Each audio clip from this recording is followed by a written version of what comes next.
Bom, pessoal, a ideia, primeiramente, eu vou me apresentar. Eu sou o Paulo Dutra, sou um dos sócios aqui do escritório, tá, da Avel.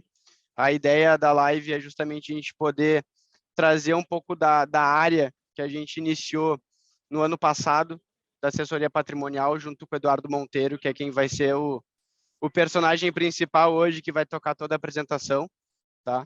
É uma área relativamente nova, tanto na própria XP, quanto para nós dentro do escritório, mas é uma área que, quando a gente fala de planejamento financeiro e não só investimento, é uma das principais que a gente tem que olhar, estudar e ficar de olho, né?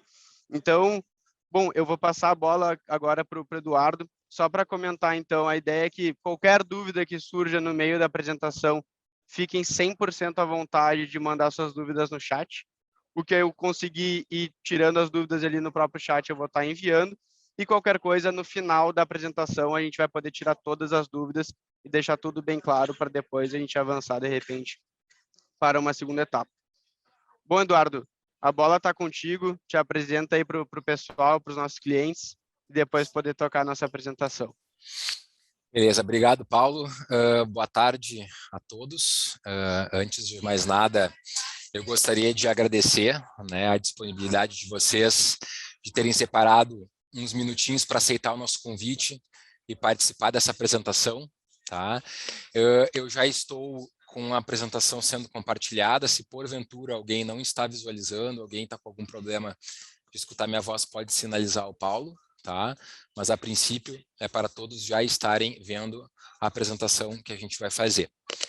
Qual que é o objetivo? Né? É basicamente poder introduzir o assunto da mesma forma como o Paulo comentou, desta área que nós temos hoje aqui na XP, na Avel, que é a área de assessoria patrimonial. Tá? Eu hoje sou o responsável pela área, sou o head de operações e, se vocês me permitirem, vou fazer uma rápida apresentação. Então,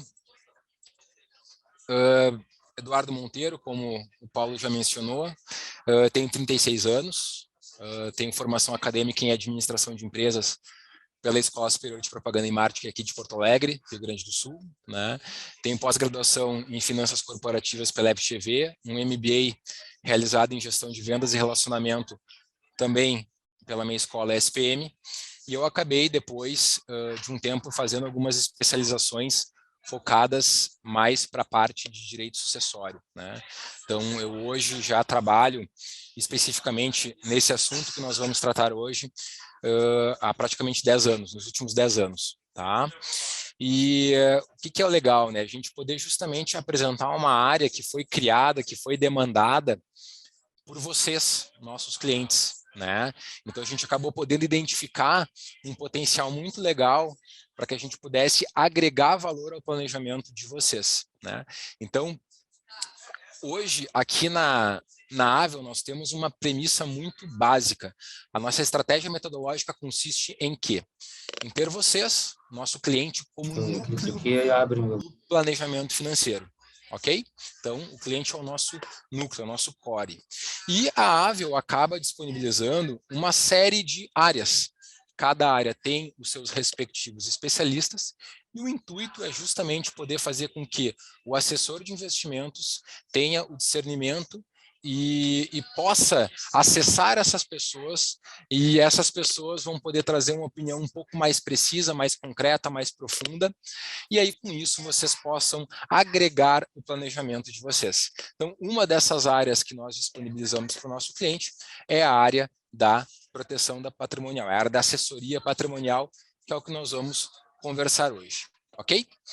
Já entrando um pouquinho na premissa da área, é importante eu já destacar de cara que nós não vamos tratar diretamente, não é a minha função tratar diretamente o conceito do investimento financeiro. A gente não vai falar de investimentos financeiros propriamente dito aqui. Para isso, vocês têm os assessores que têm uma competência muito maior que a minha para poder executar esse planejamento e assessorar vocês nisso. A área de assessoria patrimonial é uma área que basicamente está anexa ao planejamento financeiro. Se hoje eu fosse resumir em uma frase qual que é a nossa principal função, enquanto o assessor de investimentos é multiplicar o patrimônio, multiplicar os recursos que vocês disponibilizam para eles, a nossa função do time de assessoria patrimonial é proteger o planejamento financeiro que está sendo realizado. Ok? E essa proteção, ela é feita de que forma? Através de uma ferramenta de proteção, que tem como função, que tem como finalidade principal, blindar, proteger 3 pilares. Ok? Então, o primeiro pilar que nós tratamos é o chamado gerenciamento de risco. O segundo pilar é a parte da formação de reserva. E o terceiro, e um dos principais pilares, das maiores origens da estruturação dessa área, é a sucessão patrimonial. Perfeito? Então, agora, para que possa ficar muito claro o conceito de trabalho que nós gostaríamos de estender a vocês, eu vou explicar detalhadamente cada um desses 3 pilares, né, para que vocês entendam o conceito que nós estamos trabalhando e praticando aqui no escritório. Tá? Vamos iniciar com o gerenciamento de risco. Então, como eu comentei, nós trabalhamos através de uma ferramenta de proteção. E essa ferramenta ela é direcionada à proteção, especificamente falando da capacidade produtiva do indivíduo, visando a conservação, a preservação dos seus patrimônios. Eu gosto de explicar o pilar do gerenciamento de risco usando esse gráfico, pessoal. Então, esse gráfico ele compreende, ele explica basicamente todas as etapas que nós acabamos ultrapassando ao longo da nossa vida a título de planejamento financeiro. Né? Desde o início, lá, quando nós somos jovens, estamos em período de formação, começamos a acumular patrimônio até um momento lá na frente, onde a gente vai falar da tal da aposentadoria e, por consequência, no futuro, na sucessão dos nossos patrimônios. Né? Então, cada pessoa aqui nessa live vai se identificar dentro de um segmento, dentro de um pedacinho dentro desse gráfico. E quando a gente fala dentro do pilar do gerenciamento de risco, nós estamos olhando na sua essência para aquelas pessoas que hoje ainda estão em período produtivo. Aquelas pessoas que nós falamos que são a maquininha de fazer dinheiro, que são responsáveis por uma estrutura familiar, que são pilares financeiros das suas estruturas familiares muitas vezes, né? Ou que dividem as contas de casa com a esposa, com o esposo, né? E que se preocupam na preservação desse padrão de vida que foi com muito suor constituído e principalmente na preservação dos seus patrimônios. Se a gente pegasse como um exemplo, uma pessoa na faixa dos seus 40 anos que pensa em se aposentar lá com os seus 60, 65 anos, só a título de conceito, tá, pessoal? Nós podemos dizer que dos 40 até esses 65 anos, essa pessoa está no seu período produtivo. Período onde ela está acumulando patrimônios, recursos, riquezas, etc., etc., etc., para justamente um dia atingir a sua independência financeira. Isso é um planejamento financeiro de longo prazo visando uma aposentadoria. Isso é um conceito básico que todo mundo conhece. E para isso nós temos os assessores para auxiliar vocês a buscar essa independência. E onde é que entra a assessoria patrimonial nesse pilar especificamente, nesse resumo de ópera que a gente está fazendo?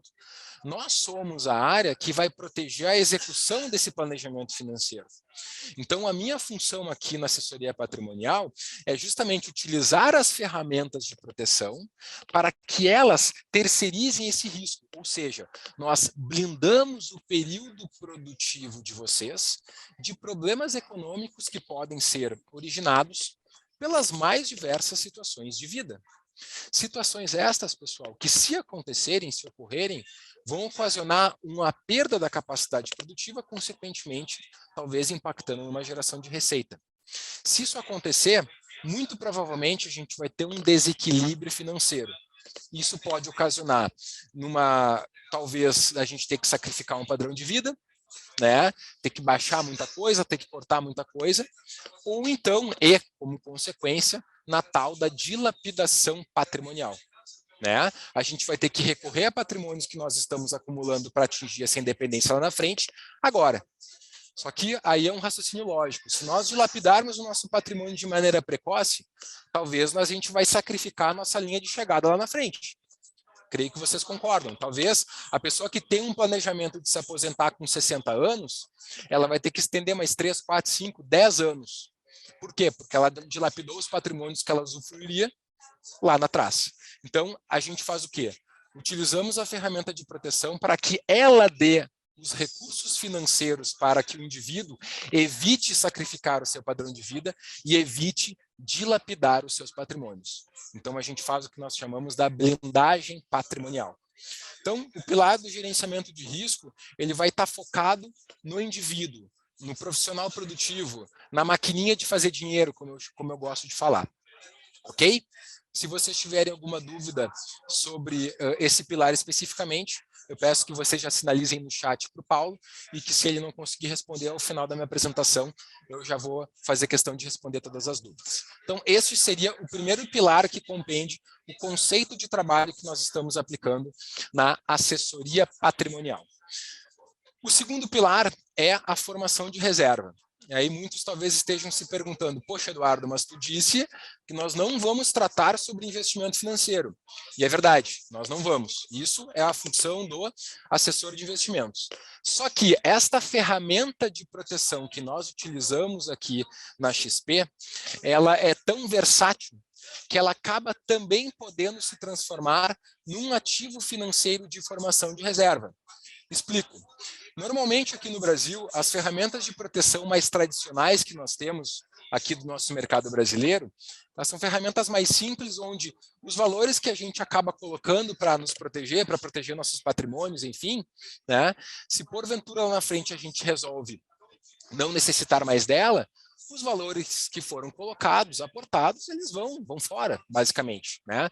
Só que esse pilar da formação de reserva é uma ferramenta que é desenvolvida através de produtos de proteção, primeiro pilar, mas que ela pode ser resgatada quando nós conquistarmos a nossa independência financeira. Ou seja, vamos pensar no exemplo que eu estava dando, daquela pessoa de 40 anos que procura se aposentar, que quer se aposentar lá aos 60.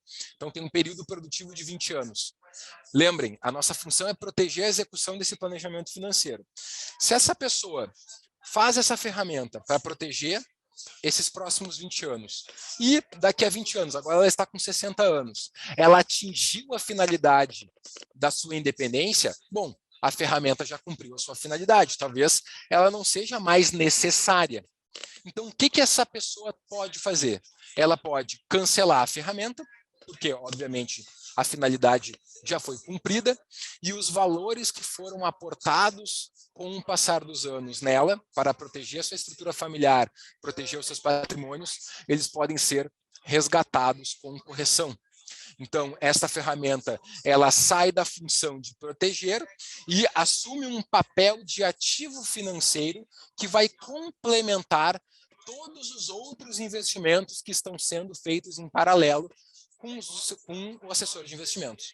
Então, somando-se aos outros investimentos, nós temos mais um ativo para essa independência financeira no futuro. Ok? Então, esse seria o pilar da formação de reserva que a plataforma consegue auxiliar. O terceiro e último pilar, pessoal, é o nosso principal. Tá? Ele é o pilar que gerou a estruturação da área, porque nós acabamos entendendo, por feedback dos nossos próprios clientes, que eles não conheciam todas as nuances que envolviam processos relacionados a uma sucessão patrimonial. E isso, pessoal, eu estou falando independente da idade, independente do patrimônio, independente do tamanho do patrimônio. Então, nós acabamos desenvolvendo um business plan para justamente criar uma área que assessorasse o cliente e elucidasse todos os pormenores que envolvem um processo de sucessão de patrimônio. Então, vamos explorar um pouquinho agora esse assunto. Sucessão patrimonial hoje, pessoal, de uma forma muito resumida, é o seguinte: é a transmissão dos patrimônios líquidos, patrimônios imobilizados, participações societárias, tudo que nós constituímos ao longo da nossa vida. Eu sempre gosto de brincar um pouco com os nossos clientes, né, que até com certo pragmatismo, que hoje a gente tem uma única certeza na nossa vida, né? Um dia nós não vamos estar mais aqui. E quando isso acontecer, não é se, é quando, pode acontecer amanhã ou daqui a 50, 60 anos, enfim, existe um processo de nós transmitirmos tudo que nós acumulamos para quem está ficando. Os nossos herdeiros, filhos, cônjuges, pais, mães, irmãos, enfim, Só que esse processo, pessoal, de transmitir patrimônio hoje no Brasil, ele não se dá de uma maneira automática, perfeito? Existe um custo que a legislação brasileira implica, e é justamente isso que a gente tenta trabalhar aqui. Então, vamos lá. Quando nós falamos em custos para transmitir patrimônio hoje no Brasil, estamos falando de basicamente 3. O primeiro é o imposto. Esse imposto tem a sigla de ITCMD, que é o Imposto sobre Transmissão, Causa-Mortes e Doação. Alguns estados têm a sigla um pouquinho diferente, TCD, ITD, mas todos eles englobam essa mesma conjectura. O ITCMD, pessoal, ele está previsto no artigo 155 da Constituição Federal, e nós temos hoje aprovado em Senado uma alíquota teto para exercício no Brasil de 8%. Então, hoje é o máximo de alíquota que pode ser cobrada no Brasil a título de ITCMD. Nós sabemos, não sei se vocês estão acompanhando, mas a própria PEC da reforma tributária que está circulando, uma das propostas é aumentar a alíquota teto do ITCMD de 8% para 15%. Qual é a justificativa? É que hoje, por incrível que pareça, nesse aspecto nós temos um dos menores impostos de transmissão do planeta. Para vocês terem uma ideia, Estados Unidos chega a tributar 40 e poucos por cento suas pessoas físicas. A Europa varia de país para país, mas pode variar de 20 a 30, 35, 40%, enfim. Claro que nós não vamos discutir como que esse imposto retorna para nós como sociedade, obviamente, mas hoje nós temos uma alíquota em exercício de 8%. Mas este imposto, ele é aplicado em nível estadual. Então, cada estado tem os seus decretos para exercer a alíquota como quer. Então, a gente tem estados como São Paulo, na Lei 10.705, com 4% lá no artigo 16, a gente tem Minas Gerais com 5% fixo, a gente tem Rio de Janeiro, que vai variar de 4% a 8% conforme tamanho de patrimônio, então superou 1.422.000, está batendo nos 8%, a gente tem Santa Catarina, que vai variar de 1% a 7% quando são herdeiros legais e quando são colaterais, 8%, a gente tem Rio Grande do Sul aqui de 0% a 6%, então entendam, pessoal, cada estado tem a sua legislação, né? A maior parte deles já está aplicando essa alíquota onde existe um escalonamento conforme o tamanho do patrimônio, mas o máximo que vai ser cobrado é 8%, e assim a gente tem a primeira perna do nosso tripé, que é o imposto. O segundo item, pessoal, são os gastos advocatícios. Então, todo o processo de inventário, quando ele é aberto, ele pode ser feito de duas maneiras. Ele pode ser feito de forma extrajudicial, que é feito em cartório, ele é feito de uma forma mais rápida, com um custo menor, ou ele pode ser feito de forma judicial, que normalmente ele é mais demorado e mais dispendioso. Exige um trabalho maior por parte de advogado, tem juiz para fazer o processo de mediação, enfim. Então, normalmente, existem algumas regrinhas que variam um pouco de estado para estado, mas, no geral, quando existe menor de idade envolvido no processo de sucessão, então vamos pegar o Eduardo, hoje tem 36 anos, tenho 2 filhos pequenos, gêmeos, que têm 1 ano e 7 meses, e que se porventura acontece alguma coisa comigo, como eu tenho filhos menores de idade, o processo, a minha esposa não vai conseguir abrir um processo extrajudicial. Por quê? Porque ter menor de idade exige um processo judicial por segurança do menor, tá? Outra questão que aí vai variar um pouquinho de estado para estado, que são os testamentos, né? Quando existe um testamento envolvido da parte disponível, né? A gente sabe que esse testamento normalmente tem que ser aberto em juízo. Alguns estados já estão flexibilizando um pouco isso. E o terceiro e último aspecto é que não pode haver litígio, não pode haver disputa entre as partes herdeiras, né? Não pode os filhos do Eduardo entrar em disputa, entrar em discordância sobre quem que vai ficar com o quê. Obrigatoriamente isso acaba entrando numa seara judicial também. Perfeito? Mas hoje, pessoal, se nós avaliarmos a tabela da OAB de cada estado, e isso varia, ela é extremamente, a gente não pode cravar um percentual específico, da mesma forma como o TCMD. Vai variar lá de percentuais que podem ir de 2, 3 até 6, 7, 8, 10%, dependendo do estado e dependendo do tipo de processo que é executado. extra ou judicialmente, ok? E o terceiro e último aspecto são os emolumentos de cartório, que são pagos, obviamente, pelos herdeiros que ficam, para a transmissão dos patrimônios que constavam no nome da pessoa que está deixando. Esse percentual vai variar entre 1 a 2,5%. Então, pessoal, quando a gente faz um resumo da ópera, né, nós estamos falando que uma pessoa com um patrimônio girando na casa aí dos seus 10 milhões de reais, só para pegar um valor redondo, tá? Nós estamos falando que a conta que ele está deixando a partir do momento da sua falta pode bater a casa dos 10 a 15, às vezes até 20% sobre o total do patrimônio que vai ser inventariado. Então, a gente está deixando uma conta que pode variar ali de 1 milhão a 1,5 milhão, 1,7 milhão reais. Então, concordem comigo que é um custo elevado, é um custo expressivo. É claro que muitas pessoas às vezes nos falam, mas a minha esposa é advogada, o meu irmão é advogado, vai fazer o processo de graça para nós. Ok, existe realmente essa flexibilidade no que tange o segundo ponto, que são os honorários advocatícios. Mas, pessoal, imposto, cartório, isso a gente não tem como negociar, isso tem que ser pago, né? Então, cabe a nós aqui na assessoria patrimonial justamente poder levar tudo isso em consideração na hora de executar esse planejamento, ok? Então, qual que é a nossa função?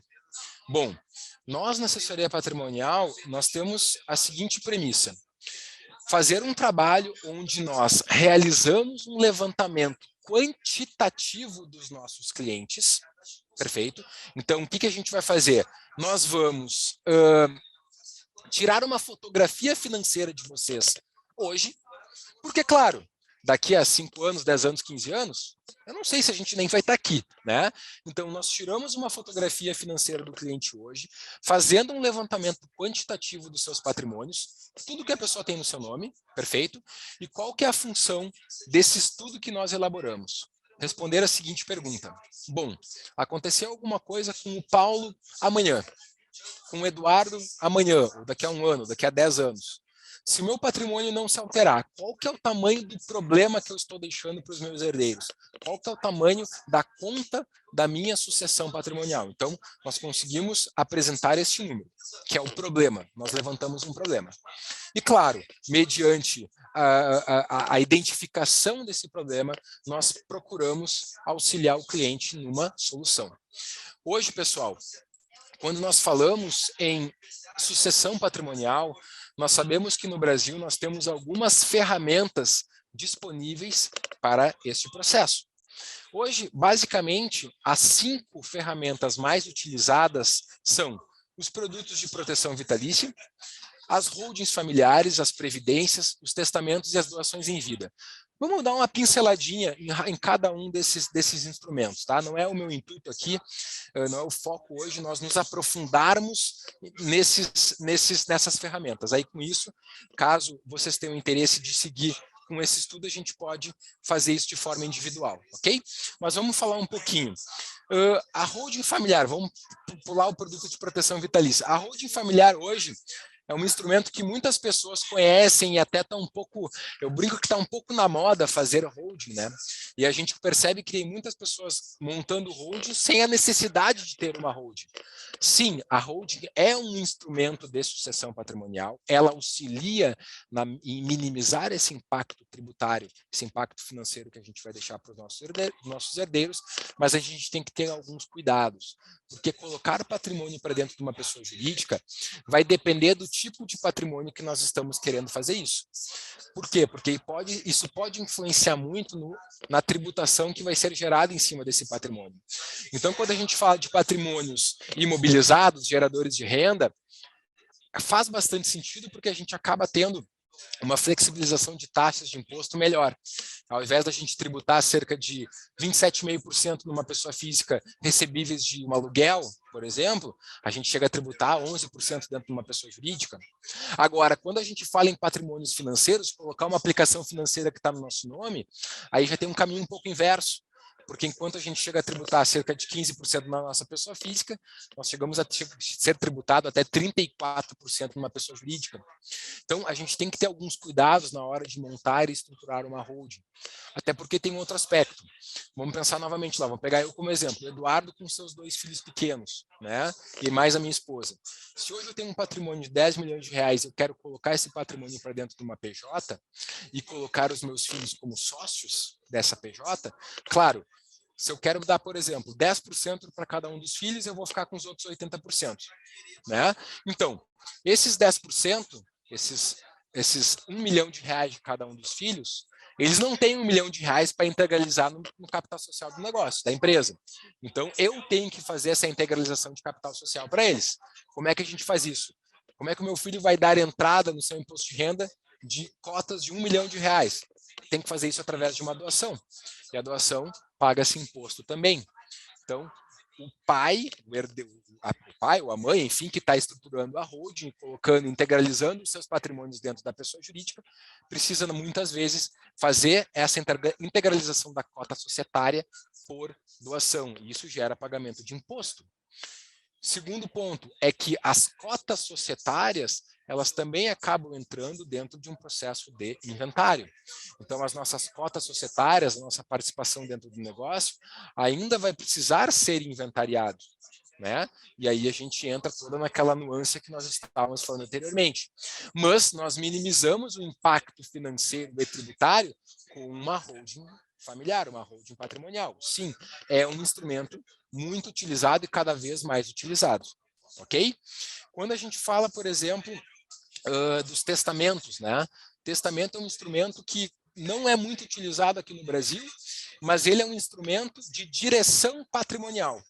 Então, ele não vai eliminar as questões dos tributos, mas ele direciona o patrimônio, quem que vai ficar com o quê, para se diminuir a incidência de um litígio, a disputa entre as partes. Porém, a gente tem hoje na nossa legislação brasileira a seguinte premissa: 50% do nosso patrimônio é a chamada legítima, né? É aquilo que obrigatoriamente fica em partes iguais para os nossos herdeiros legais. E os outros 50% é a chamada disponível, é aquilo que nós podemos testamentar, sim, para deixar para quem a gente quiser, né? Então, novamente, o Eduardo com seus 10 milhões, 5 milhões obrigatoriamente vai ficar para os herdeiros legais dele, cônjuge e filhos, em partes iguais. Os outros 5 milhões eu posso testamentar caso eu queira deixar somente para minha esposa, né?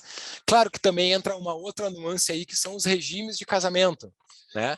Separação total de bens, a esposa é herdeira, o esposo é herdeiro.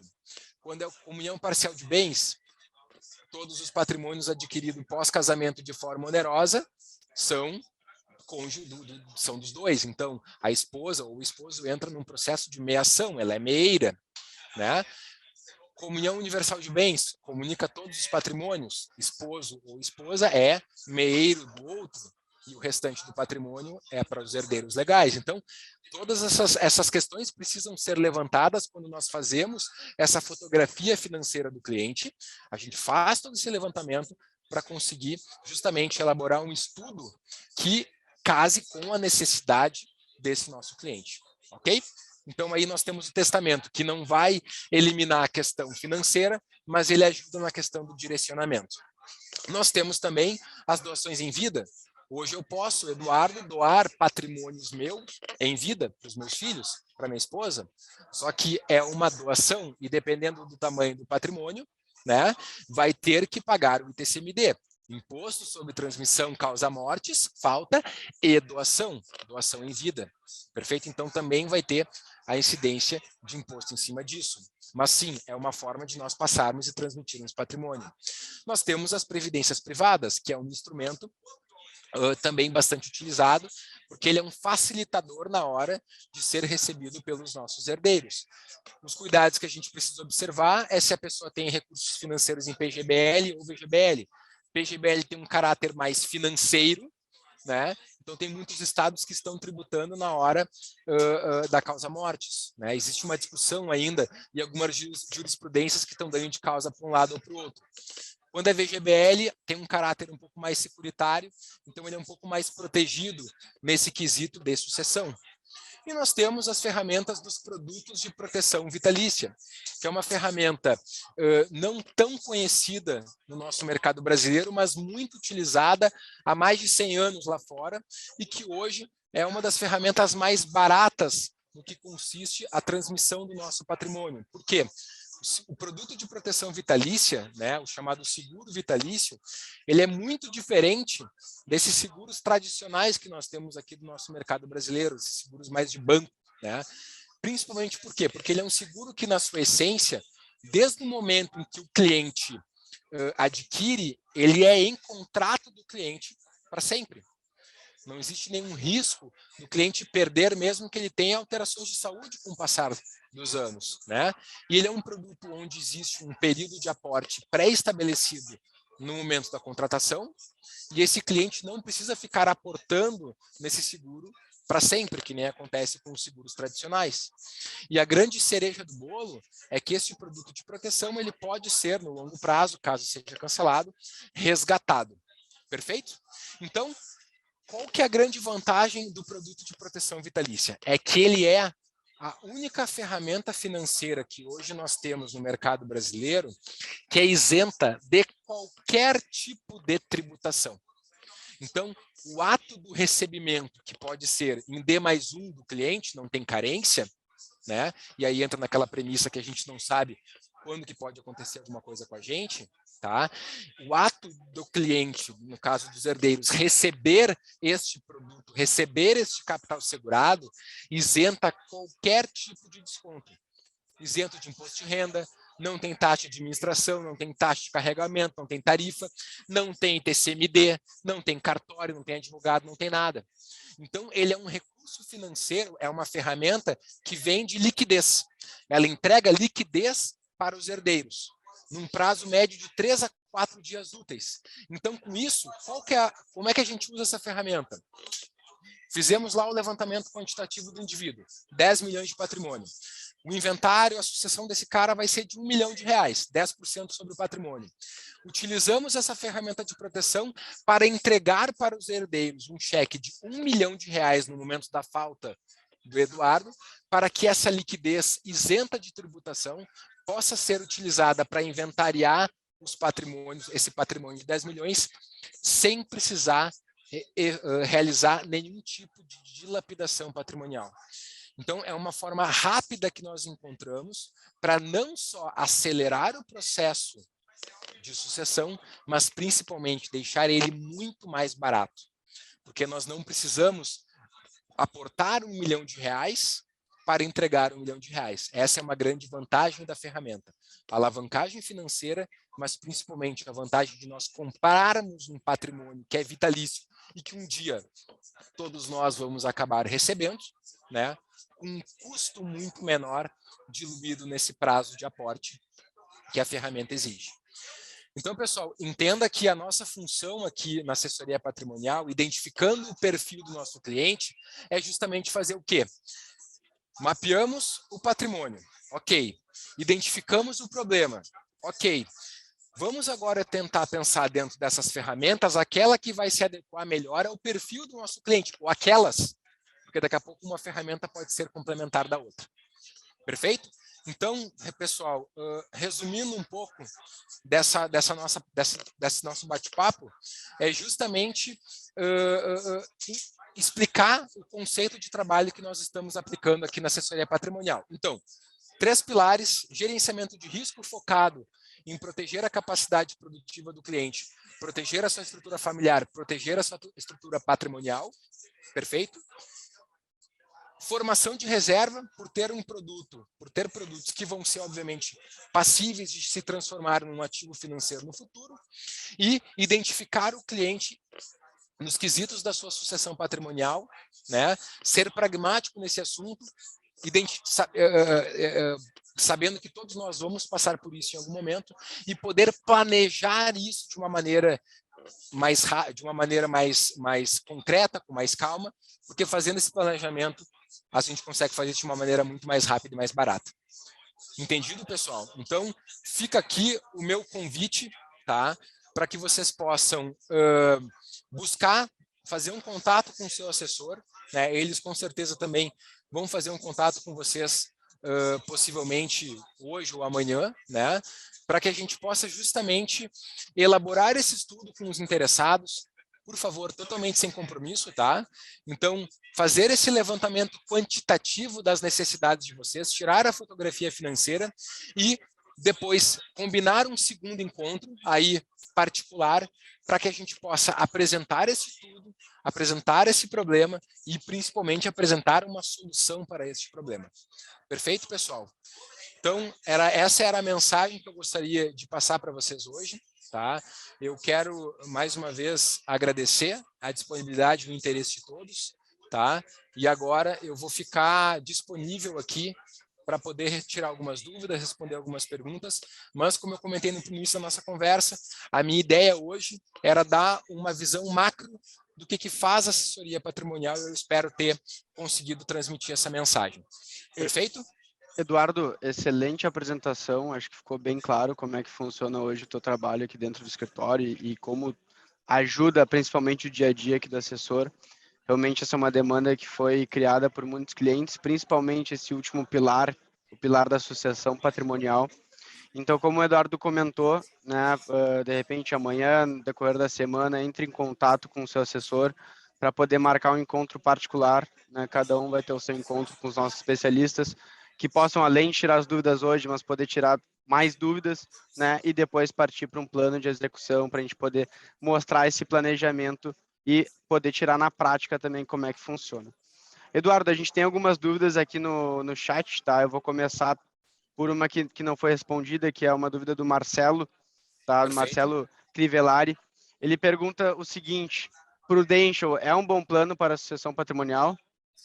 Sim, a Prudential é uma de diversas ferramentas que nós temos hoje disponíveis aqui no nosso mercado brasileiro. Por quê?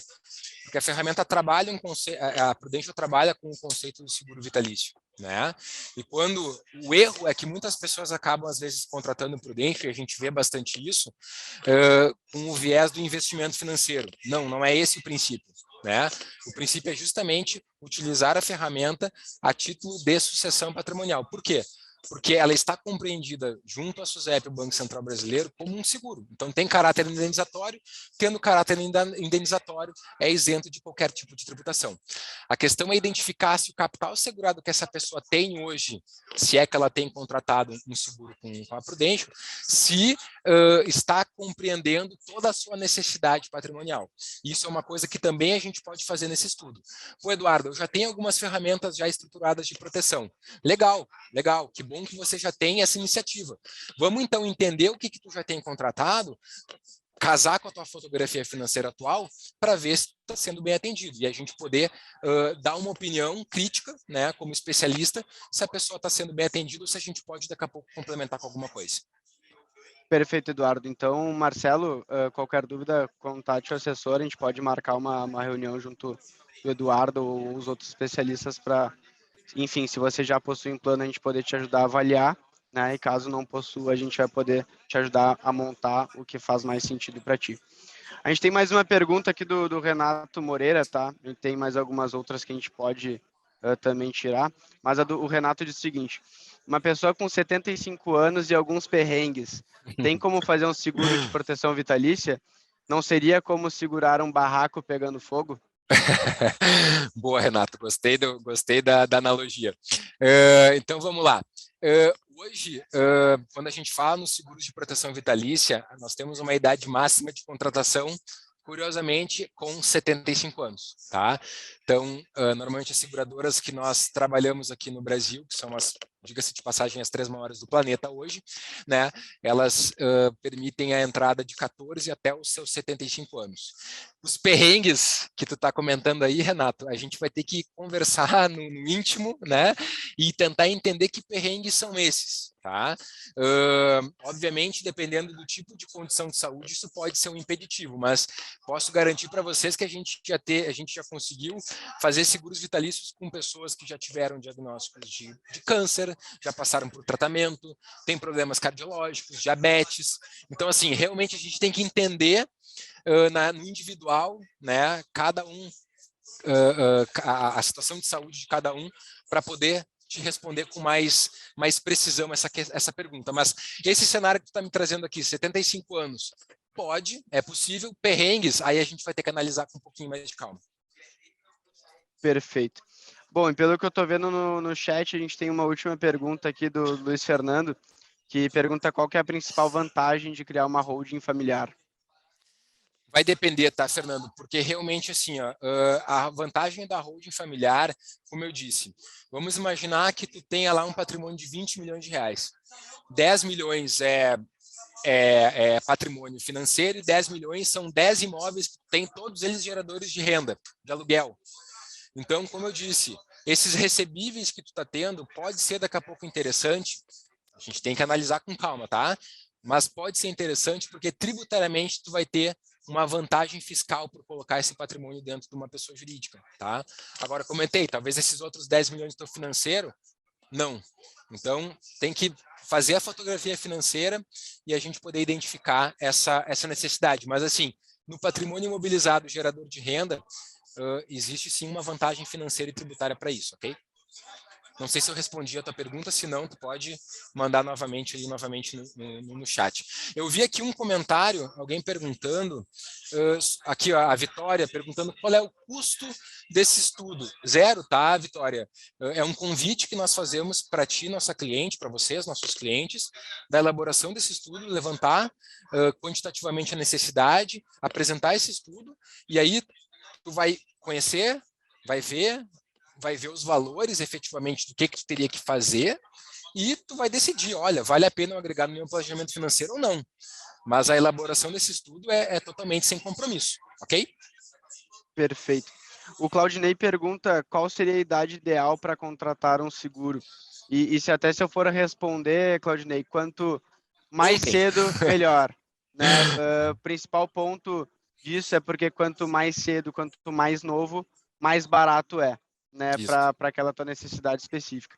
Então, o ideal é sempre a gente poder fazer um estudo, poder terminar essa conversa, né, nesse primeiro encontro, para poder tirar toda a parte de valores e tudo mais, para poder, de fato, ter informações suficientes para poder montar o estudo para você, Claudinei. O César... Deixa eu só complementar, Paulo, desculpa. Entenda, Claudinei, que tudo leva em consideração, quando nós falamos da ferramenta de proteção vitalícia, leva em consideração tábua atuarial e expectativa de vida. Então, a pessoa de 36 anos vai pagar mais barato que a de 40 e, por consequência, cada vez... Eu faço aniversário 27 de outubro. No dia 27 de outubro de 2022, um planejamento que eu fiz no dia 26 vai ficar mais caro. Única e exclusivamente porque agora eu estou com 37, não com 36, tá? Bola. O César pergunta como refletir o aumento de capital em um plano de sucessão patrimonial. Como refletir o aumento de capital em um plano de sucessão patrimonial? Porque, na verdade, é o seguinte, o capital segurado que vai ser recebido, por ser isento de tributação e ser recebido num prazo muito curto, a nossa essência é fazer o quê? Em cima do valor, da necessidade da sucessão, casar esse valor com um capital segurado em seguro vitalício. Então, se a minha necessidade é R$1 milhão para a sucessão, eu vou colocar um capital segurado de R$1 milhão. Porque se amanhã acontece alguma coisa comigo, é um cheque de R$1 milhão que está ficando para os meus herdeiros, conforme eu determinar, e esse cheque de R$1 milhão não tem nenhum tipo de dedução. Então, eles têm acesso a um valor de R$1 milhão, exatamente o que se necessita para fazer o processo do meu inventário e, consequentemente, acessar o restante do meu patrimônio. E outro, Eduardo, é importante comentar, né, como pode ter o aumento de capital durante todo esse teu processo do planejamento junto da assessoria patrimonial. Também o produto, né, que consiste hoje, principalmente essa parte vitalícia, o capital segurado ele também vai sofrer uma correção de inflação, né? Depois o Eduardo também explica mais no detalhe na reunião, né, caso seja marcada, tá? E César, desculpa só complementando, claro. A questão, entenda, César, que uma das nossas funções aqui é de acompanhamento, né? Isso é uma coisa que a gente vende muito caro aqui, porque a Avel ela é muito boa nisso, acompanhamento, tanto na assessoria financeira quanto aqui na assessoria patrimonial. Então, a partir do momento em que o teu patrimônio vai aumentar, também cabe a nós, com o passar do tempo, e tirando novas fotografias financeiras para que, caso seja necessário, a gente vá adequando as ferramentas de acordo com a tua nova realidade. Perfeito. Bom, tem mais uma pergunta aqui, que se por acaso fizer um estudo que atenda melhor do que tenho, existe carência? Não, não existe carência. Quando a gente fala no produto de proteção vitalícia, não existe carência para os recebíveis. Então, o que a gente precisa fazer novamente é identificar o que a pessoa já tem, né? E aí cobrir esse gap com um complemento, né? Identificar qual o melhor complemento para atender essa nova necessidade, mas não existe carência para isso. Perfeito. Aproveitando, eu vou responder primeiro a pergunta aqui do Kaká, que ele colocou, fazendo o resgate no final do período sem fazer uso do mesmo. É possível fazer uma nova contratação? Sempre, sempre. E até comentar, né? Nesse que a gente falou aqui na apresentação, o ativo ele é vitalício. Então, vamos supor o seguinte, passou o período, teve a quitação do produto. Ele vai durar, ele vai ser teu até o teu final da vida. Né? Então, não teria por que realizar o resgate e talvez recontratar novamente. Então, é importante entender essa parte do produto vitalício. E, bom, tem mais uma pergunta aqui da Elza. E se for colocado os filhos na holding, como fica a sucessão? Então, como eu comentei, quando a gente coloca, para a gente colocar os filhos na holding, a gente primeiro tem que fazer uma integralização do capital social para que eles sejam sócios desse negócio, né? Só que a nossa participação societária, né, Elza, caso tu fique ainda com a maior parte desse percentual, no momento da falta, essas cotas elas precisam ser inventariadas. Né? Eu sempre digo que é muito fácil da gente identificar o que entra de um processo de inventário, é o nosso imposto de renda. Lá no imposto de renda tem que constar todas as nossas participações. Toda cota societária ela pertence a um CPF, né, obrigatoriamente, né? Só que a gente sim consegue minimizar, e por isso que a holding é um instrumento sucessório que auxilia, porque claro, aquilo que já foi integralizado de participação para os filhos já é deles, aí não se discute, né? Já é da pessoa e o que é da pessoa não precisa ser inventariado, obviamente. Não sei se eu consegui responder a pergunta. Perfeito. Bom, pessoal, em princípio foram essas perguntas. Caso alguém tenha mais alguma pergunta, a favor, encaminhar no chat. E caso a gente não tenha uma nova pergunta, eu gostaria de agradecer principalmente a presença de todos. Né? Foi uma excelente apresentação aí pelo Eduardo.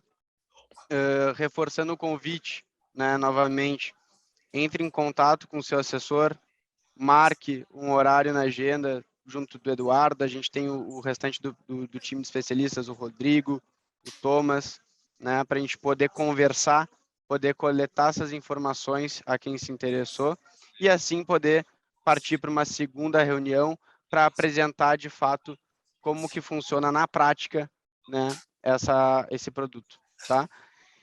Bom, muito obrigado, pessoal, boa noite, né?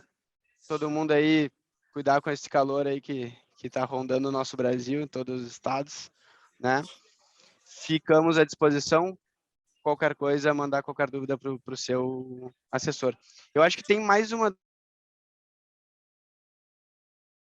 que foi qual seria a correção desse seguro vitalício, IPCA. É Sim, IPCA. IPCA. Isso, é IPCA. Perfeito, pessoal. Muito obrigado, tá, pela participação e a gente segue em contato e vamos conversando aí ao longo da semana. Pessoal, obrigado a todos. Estamos à disposição, ok?